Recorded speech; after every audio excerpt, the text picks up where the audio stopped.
ស្វាគមន៍មកកាន់ Flash News អន្តរជាតិ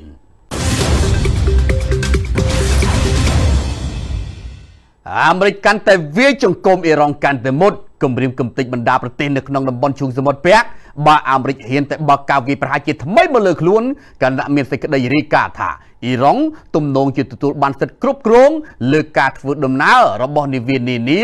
ដែលចូលទៅក្នុងឈូងសមុទ្រពាក់ដោយឆ្លងកាត់តាមច្រកសមុទ្រហម៉ូសនោះអ៊ីរ៉ង់បានប្រមានបណ្ដាប្រទេសនៅក្នុងតំបន់ឈូងសមុទ្រពាក់ថារាល់ការវាយប្រហារថ្មីណាមួយពីសំណាក់អាមេរិកមកលើទឹកដីរបស់ខ្លួនគឺនឹងមានការវាយប្រហារឆ្លើយតបទៅលើហេដ្ឋារចនាសម្ព័ន្ធធម្មពលសំខាន់ៗនៅទូទាំងតំបន់មជ្ឈមបូព៌ាជាក់ជាមិនខាននេះបើយោងទៅតាមប្រភពចំនួន5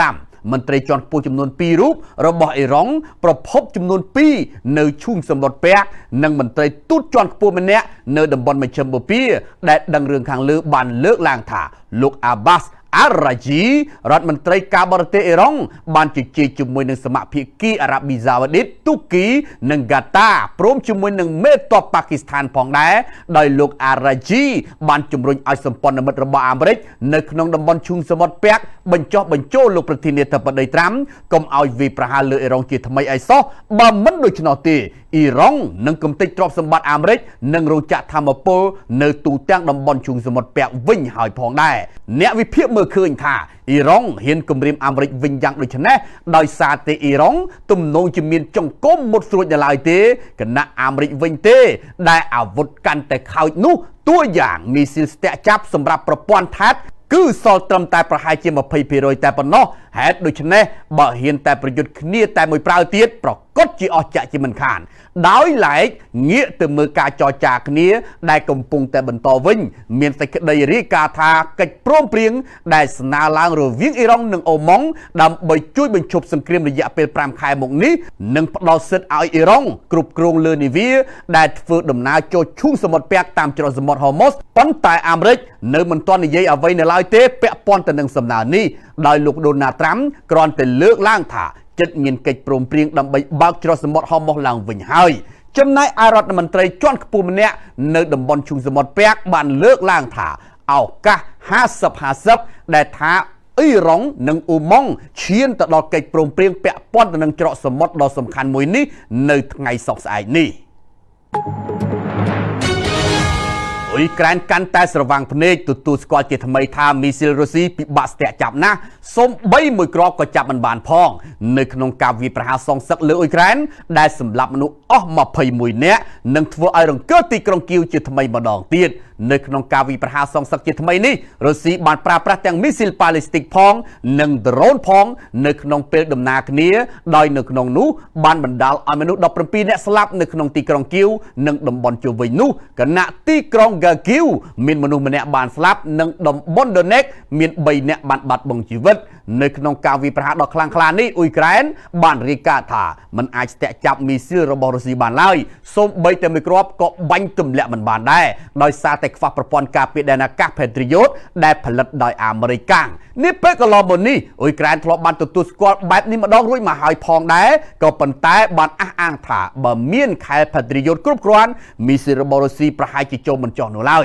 ចំណែកលោកប្រធានាធិបតី Zelensky បានលើកឡើងការពីថ្ងៃពុធបន្ទាប់ពីរុស្ស៊ីបានវាយប្រហាររួចថាជីវិតជនស៊ីវិលប្រកាសជាអាចសង្គ្រោះបានបើសម្ព័ន្ធមិត្តខ្នះខ្នែងបញ្ជូនខែ Patriot មកឲ្យអ៊ុយក្រែនបន្ថែមទៀតឲ្យរុះរាន់ទាន់ពេលវេលានោះប៉ុន្តែផ្ទុយទៅវិញបើមានការយឺតយ៉ាវនោះវានឹងនាំទៅរកការបាត់បង់ជីវិតនិងការបំផ្លិចបំផ្លាញដ៏គួរឲ្យរន្ធត់បំផុតកងទ័ពអាកាសអ៊ុយក្រែនបានលើកឡើងថានៅក្នុងការវាយប្រហារកាលពីថ្ងៃពុធម្សិលមិញរុស្ស៊ីបានបាញ់មីស៊ីលប៉ាឡេស្ទិកចំនួន24គ្រាប់និងមីស៊ីលប្រឆាំងនាវាចំនួន4គ្រាប់ហើយក្រៅពីនេះរុស្ស៊ីក៏បានប្រើប្រាស់ដ្រូនចំនួន115គ្រឿងផងដែរក៏ប៉ុន្តែនៅក្នុងចំណោមនោះមានដ្រូនចំនួន98គ្រឿងស្ទាក់ចាប់បានសម្រេចកាលពីឆ្នាំ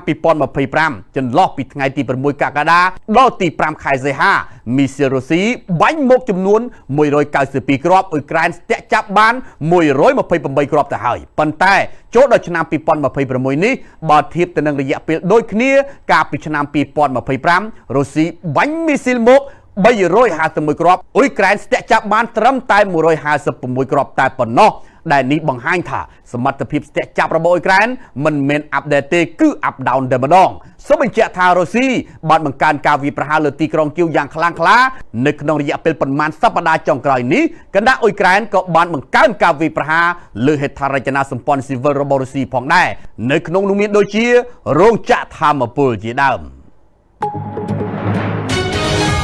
ប្រទេសចិនបានប្រកាសចាត់វិធានការរឹតបន្តឹងលើការនាំចេញយន្តហោះគ្មានមនុស្សបើកទៅកាន់សហរដ្ឋអាមេរិកនិងបានដាក់ក្រុមហ៊ុនចំនួន6ចូលក្នុងបញ្ជីខ្មៅរបស់ខ្លួននៅថ្ងៃពុធនៅថ្ងៃទី5ខែសីហាដើម្បីឆ្លើយតបទៅនឹងទណ្ឌកម្មពាណិជ្ជកម្មដែលដាក់នៅទីក្រុង Washington ជុំវិញការប្រួយបារម្ភអំពីការប្រើកម្លាំងពលកម្មដោយបង្ខំនិងបញ្ហាសន្តិសុខជាតិវិធានការនេះបានកើតឡើងត្រឹមតែប៉ុន្មានថ្ងៃទេប៉ុណ្ណោះបន្ទាប់ពីសហរដ្ឋអាមេរិកបានដាក់ពន្ធថ្មីលើប្រទេសចិននិងប្រទេសចំនួន59ផ្សេងទៀតដោយបន្ថែមលើវិធានការពាណិជ្ជកម្មថ្មីមួយចំនួនអ្នកនាំពាក្យក្រសួងពាណិជ្ជកម្មចិនបាននិយាយនៅក្នុងសេចក្តីថ្លែងការណ៍ថាសកម្មភាពរបស់សហរដ្ឋអាមេរិកធ្វើឲ្យប៉ះពាល់យ៉ាងធ្ងន់ធ្ងរទៅដល់សិទ្ធិនិងផលប្រយោជន៍ស្របច្បាប់របស់ចិនហើយដូច្នេះចិនមានតែចាត់វិធានការឆ្លើយតបចាំបាច់តែប៉ុណ្ណោះដើម្បីឆ្លើយតបរួមទាំងការពង្រឹងការគ្រប់គ្រងការនាំចេញលើយន្តហោះគ្មានមនុស្សបើកនិងគ្រឿងបង្គុំសំខាន់ព្រមទាំងបច្ចេកវិទ្យាផ្សេងទៀតទៅកាន់សហរដ្ឋអាមេរិកយោងទៅតាមក្រសួងខាងលើវិធានការរបស់ទីក្រុងប៉េកាំងក៏រួមបញ្ចូលទាំងការដាក់ក្រុមហ៊ុនធ្វើតេស្តលើអនុលោមភាពរបស់សហរដ្ឋអាមេរិកនៅក្នុងបញ្ជីខ្មៅនិងការចាប់ផ្ដើមការស៊ើបអង្កេតផងដែរ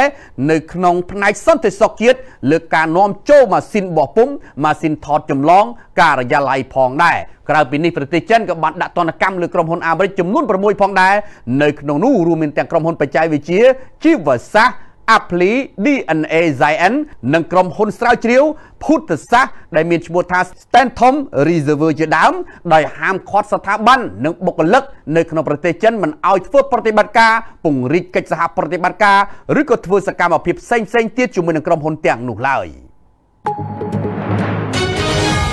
រលកកម្ដៅនៅកូរ៉េខាងត្បូងនឹងឡើងរហូតដល់កម្រិតខ្ពស់បំផុតនៅក្នុងទីក្រុងសេអ៊ូលក្នុងថ្ងៃប្រហ័សនេះដោយសីតុណ្ហភាពនៅរដ្ឋធានីមួយនេះត្រូវបានព្យាករណ៍ថានឹងឡើងរហូតដល់39អង្សាសេគណៈរលកកម្ដៅបានឆក់យកជីវិតមនុស្សជាង20នាក់រួចមកហើយលោកប្រធានាធិបតីលីជេយ៉ុងបានថ្លែងនៅកិច្ចប្រជុំស្ដីអំពីការឆ្លើយតបទៅនឹងរលកកម្ដៅនៅថ្ងៃប្រហ័សនេះថាកម្ដៅដ៏ខ្លាំងក្លាក្នុងកម្រិតដែលយើងមិនធ្លាប់ជួបប្រទះពីមុនមកកំពុងតែបន្តកើនឡើងពីមួយថ្ងៃទៅមួយថ្ងៃ